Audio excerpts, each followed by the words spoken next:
I would like to start this underrated thing from your perspective. Because the question I had watching you play, you already mentioned guards win the games. They shine in the biggest moments. Monaco was guard-oriented team for quite some time. But watching you play, it feels like this guard-oriented team wouldn't win games without few pieces on that team. And one of those pieces is your presence, is your display. And I liked your, let's say, motto on Twitter, impact winning, right? Yeah. And when I see you play, I really enjoy your motor, your all-around presence. You're making, let's say, winning plays, and you don't see that on the box score usually. But the question I had for you was like, do you feel underrated in the EuroLeague? I think up until like the last couple of months of the season, I do. Yeah, I do for sure. Coming from the Euro Cup, where I was first team all Euro Cup, and then coming to the EuroLeague, I didn't know much about the EuroLeague, to be honest. Like I thought I was going to come in and continue to be who I was in Germany and Monaco and in the EuroLeague. And my first year was an adjustment year. It was really hard for me to really understand what I needed to do on the court and how I could impact winning for Monaco. And I struggled with that a lot in my first year, and I kind of figured it out, my second year, fitting into that role of, because like before that, I'm like, all right, I'm gonna come be the star, and like, no, we have Mike James, we have all these other guys who we have that can score and who are proven players. We need you to come be a fraction of who you are, but do it at a high level and smaller amount of minutes.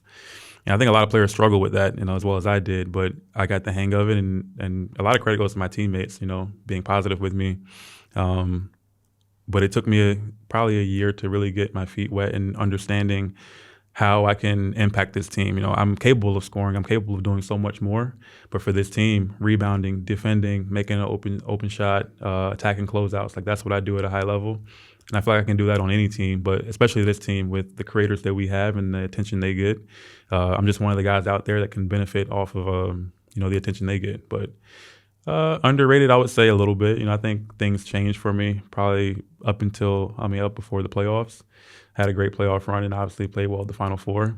So I think people appreciate me a lot more for what I can bring offensively and defensively. I think defensively I can guard pretty much everyone in my opinion. And being able to rebound at a high level against 5 men or switch out and guard a guard and get a steal like I did a few times in the playoff series. So I think people are finally starting to see that now in my third year, and going into my fourth year, I remain very confident and happy to see where this thing goes. Who would you put as well in this list of the top underrated EuroLeague players? Who should get more recognition in your eyes? Well, I would say he's underrated, but not anymore. But Alpha Diallo, I think my first day in Monaco, I was like amazed when I saw him because like he's like my size, but he's like a guard, and he can defend like very well on the perimeter. And he's a very talented guy, and he's finally putting the pieces together and figuring it out who he can be as a player.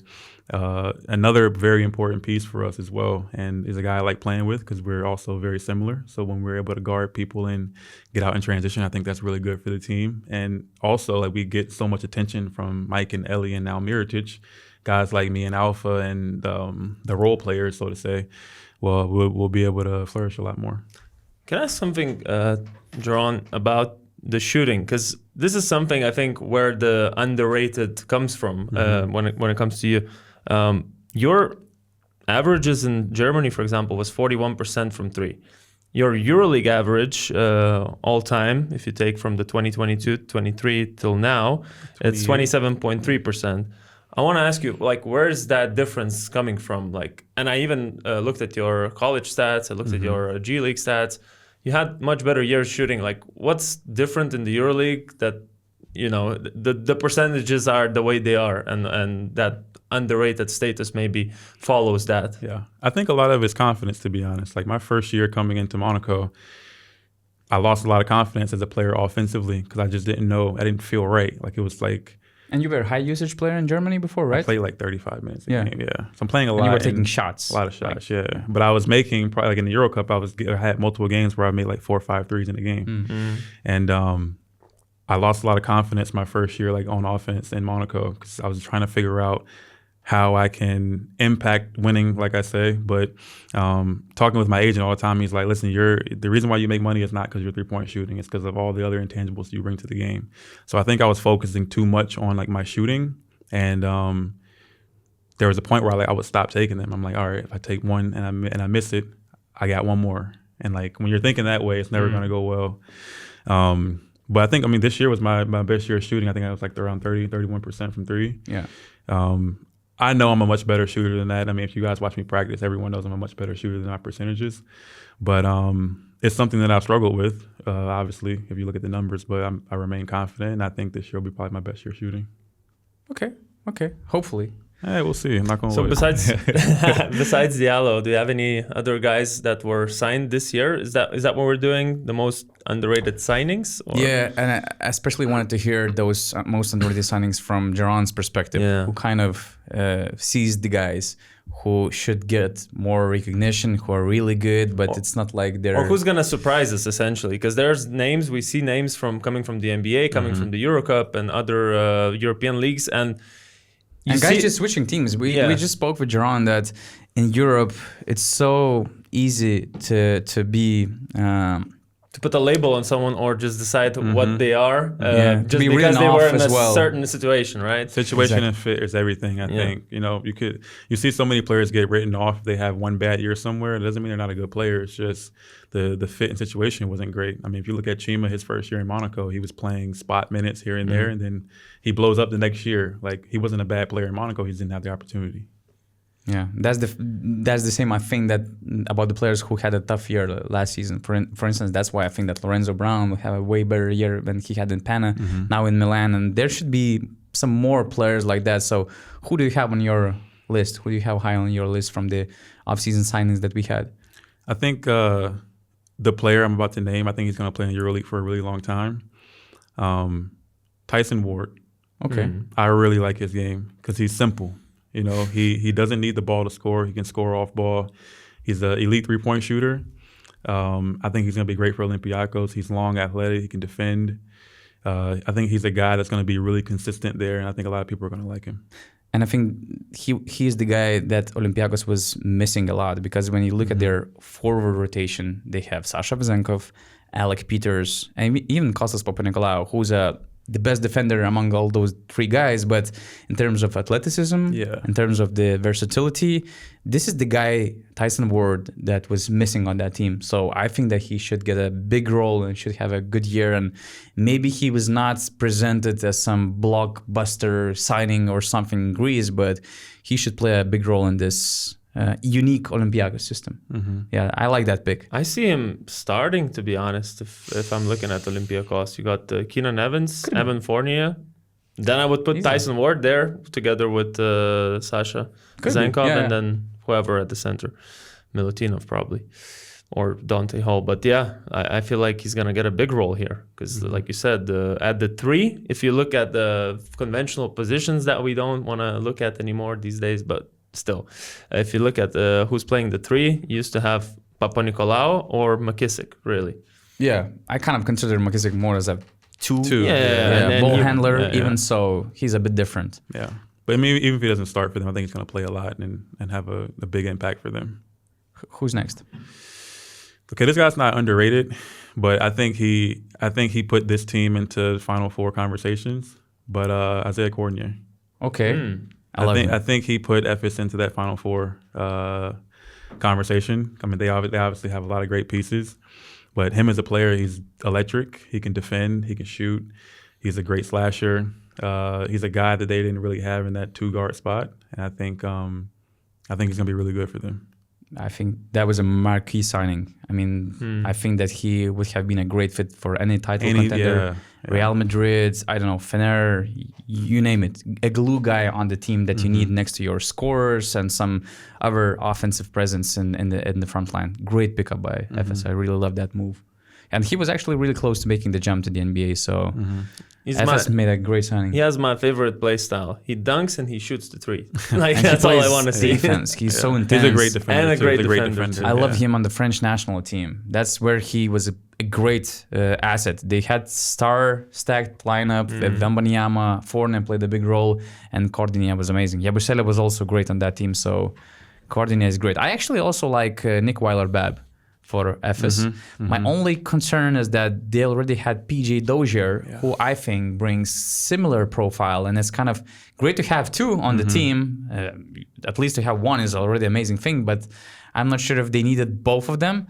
But I think it's also quite underrated signing. I think Nick is she's a better shooter than PJ too, and he was Defensive Player of the Year. Yeah, am I wrong? Yeah. So I know why you're surprised. I see that look. That's why you have to double check. He wasn't.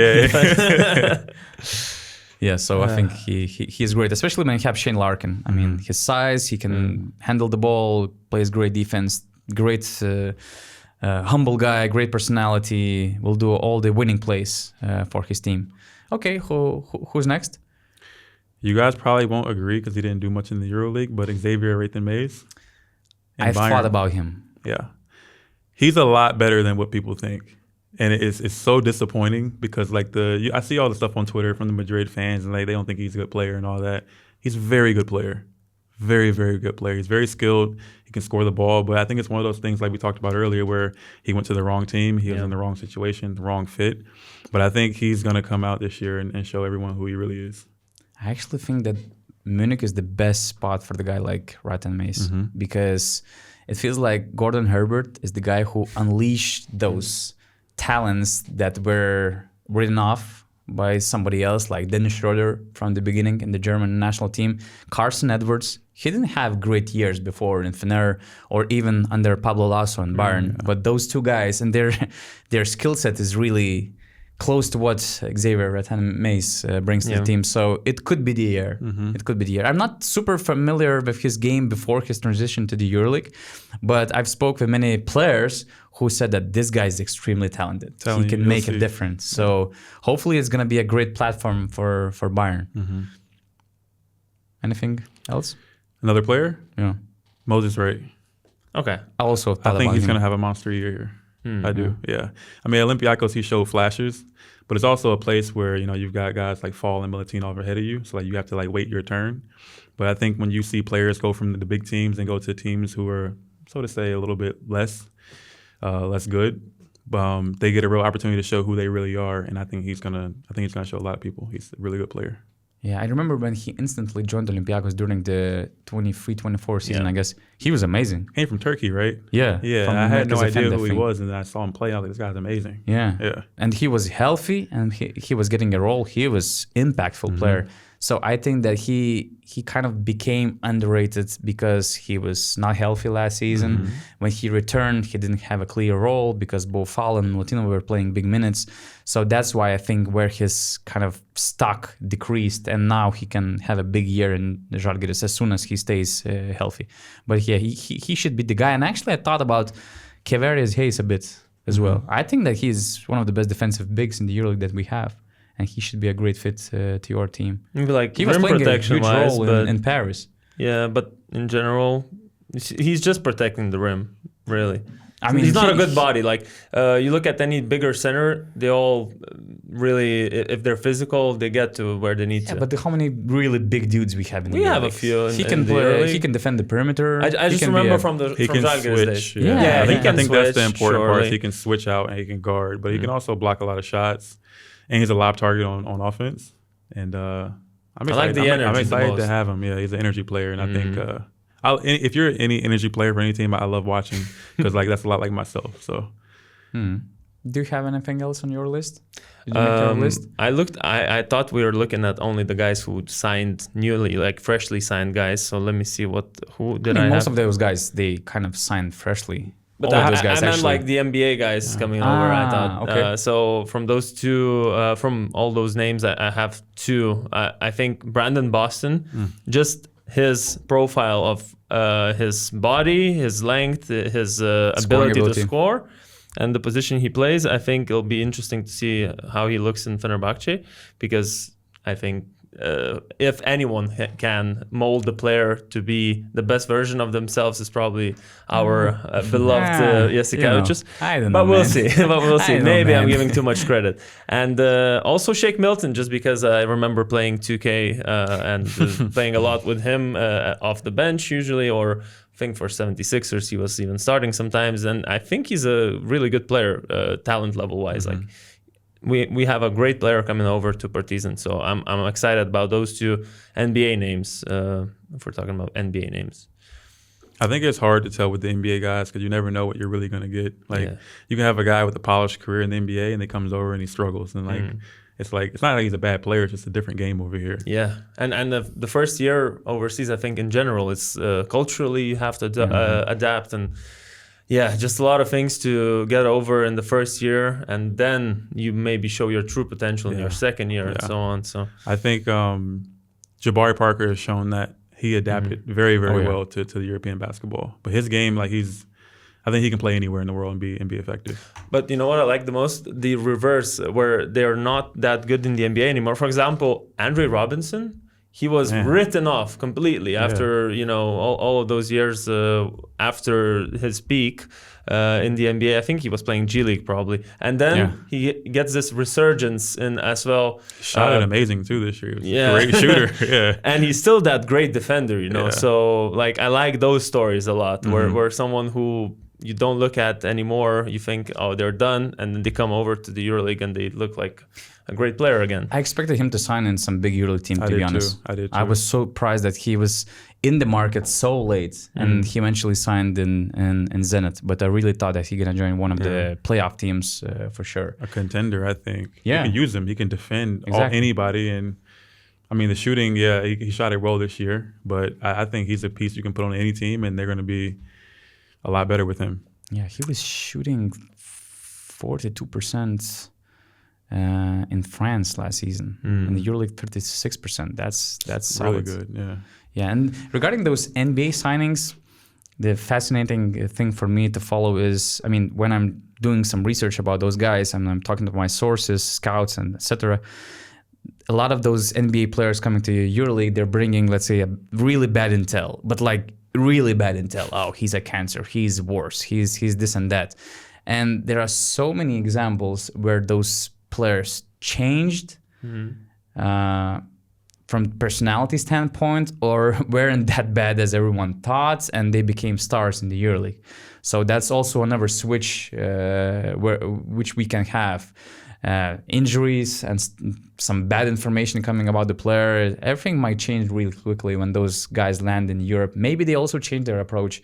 I don't know. Maybe this is a big setback, mental setback for them to change, to change their approach, to kind of reshape their values on how they see the game. Actually, that maybe a few years left in their careers, maybe that makes the difference. I don't know, but maybe this shift from the NBA to Europe really makes a difference. I feel like, just to close it off, I feel like it's a bit humbling, really. Like when you go over back to Europe, when you're imagining your whole career that is going to be in the US, you're going to be in the NBA, blah, blah, blah. But then you come to Europe, I think you accept the new reality, if you do. And you accept if you're open to accepting new realities. And I think that's where you actually get to your best potential, because you're not in the NBA where maybe your fit, your level maybe is not there, whatever is stopping you from being a player in the rotations there. You come over here and you get rid of that sort of tension in your own head that you need to make it into the NBA. And you actually accept the reality that maybe you can play in the EuroLeague as a star if you let yourself do it. So how was it for you? Coming over here? Yeah. I'm not going to lie. Coming out of college, if people would have said like, oh, you should go play over in Europe, I would have looked at you like you're crazy. Like I took it as like disrespect, but it's because I didn't know enough about it, I think my agent at the time didn't do a great job of like giving me enough information about like life and basketball over here. And I first came over in 2020. I came to Israel my first year, and I was like, all right, like I'm gonna go kill these guys over here, and like I'll be back at some point. And I came over and immediately started struggling. Like my team was ready to cut me after like a month. Wow. And we ended up having a terrible season. The team got relegated, won 3 games all year. But I had a great season. I figured it out eventually. But I realized like all right, life is a little bit different over here. Like, there are guys that I'm guarding, or guys who are guarding me who look like they can't play basketball, but like I'm struggling against these guys. So it took me a while to really adjust, you know. But my agent did tell me, like, the faster you accept like the surroundings and the culture and your situation, like the more success you're gonna have. And I agree. And like, even talking to Kemba Walker, he said out of all his playing years he's had, the most fun he's had was his last year in Monaco. Wow. Yeah. So it's like, and he came over and he accepted it. He was happy about being there. He was happy about being in Monaco and playing in the EuroLeague, and accepting it is the main part. Like, once you do that, you get past that mental block and you can fully embrace the situation.